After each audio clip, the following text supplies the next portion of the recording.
Joe Manchin's dirty side deal has taken another L. On Wednesday, attempts to tie an oil and gas side deal into the National Defense Authorization Act were defeated. Manchin originally made a deal with Biden in exchange for some key votes that would have, of course, expedited more oil and gas permits at a time where we don't need more oil and gas permits. We actually need to transition away from fossil fuels completely to renewable energy if we're going to actually save, I don't know, human civilization. That said, after the first failure to ram the proposal through, earlier this year, Manchin had hoped that he would be able to ram it into the National Defense Authorization Act. Let's just stick it into a must-pass bill. Now, thankfully, he did not succeed. Common Dreams reports that after weeks of campaigning by climate action groups and other progressive activists, indications that Manchin would not find Republican support, which surprises me, actually. Why would Republicans not support this? Weird. Maybe they think mistakenly that that will bring gas prices down. And so, of course, anything to make it so that it doesn't happen, or to make sure that Biden doesn't get any sort of perceived win, I guess, which, again, I don't think this would be a win for Democrats or, definitely for Joe Manchin it would be, but for Biden, it wouldn't be a win at all. At least not with the base. Nonetheless, for whatever reason, Republicans, they didn't want to support it. And so, well, there you go. The proposal ended up being absent when the House version of the NDAA was unveiled late on Tuesday. Response from climate groups was both relief and also vigilance, because this thing is not dead by any stretch of the imagination. Start with Colin Rees, U.S. Program Manager at Oil Change International. A statement on Wednesday said Congress was right to heed environmental justice leaders and reject Senator Manchin's deadly fossil fuel giveaway for the second time in 3 months, warning that the dangerous legislation to do far more harm than good and be a deep stain on the climate legacy of any politician involved in its passage. Rees said the political reality must be made clear to lawmakers going forward. Fossil fuel expansion is incompatible with climate action. True. Another group, Honor the Earth, who rallied with indigenous communities and lobbied lawmakers to reject the deal, said the dirty deal to fast-track fossil fuels and dangerous extraction has been defeated for another day.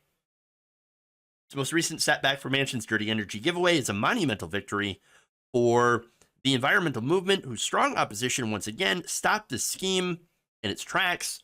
And then they added, "We will keep organizing for a livable economy informed by indigenous values like respect for the water, land, and people." Based, definitely agree. Now, that said, a lot of the comments that you're hearing from progressive groups is what a huge victory. And sure, it's a good thing that this was stopped. But at this point, it feels like we're celebrating the fact that Manchin isn't allowed to make the climate worse. But we're not actually making a whole lot of, strides towards going completely carbon neutral. I mean, again, I don't think that we've made gigantic progress on the environment, certainly not to the point of what we need. It just seems like right now we've managed to hold back what would be a disastrous blow to the climate, to civilization. And so I guess I'm a little mixed on this. This is a good thing that they blocked this for now, but at the same time, we need to do a lot more climate. There are plenty more reactions. Sierra Club Deputy Legislative Director Meyer Sorer said that, let's see, Manchin's so-called permitting reform didn't garner major support, and this time around was no different. The last time, of course, its dangerous ideas have no place in must-pass legislation today or in any future bill.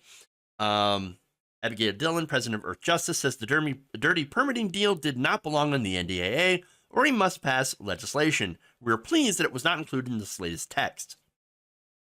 Common Dreams also notes that ahead of the NDAA's release on Tuesday, the Congressional Progressive Caucus actually weighed in and announced its opposition, while many other members had been voicing objections for weeks.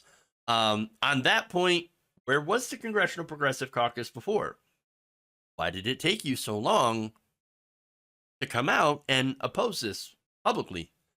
So I've got issues with the Congressional Progressive Caucus not being progressive and, really being Johnny-come-lately to this.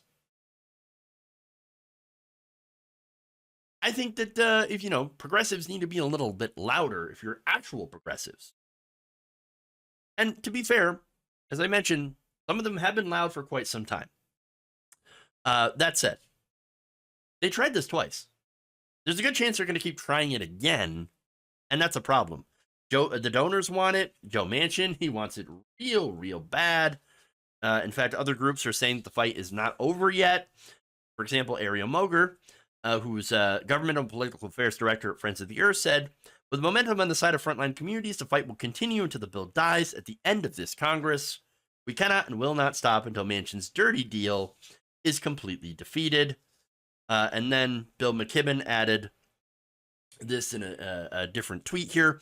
Tough night for Joe Manchin. His vanity pipeline isn't in the defense bill. And now that there's 51 Democratic senators, he's not quite the big man on campus.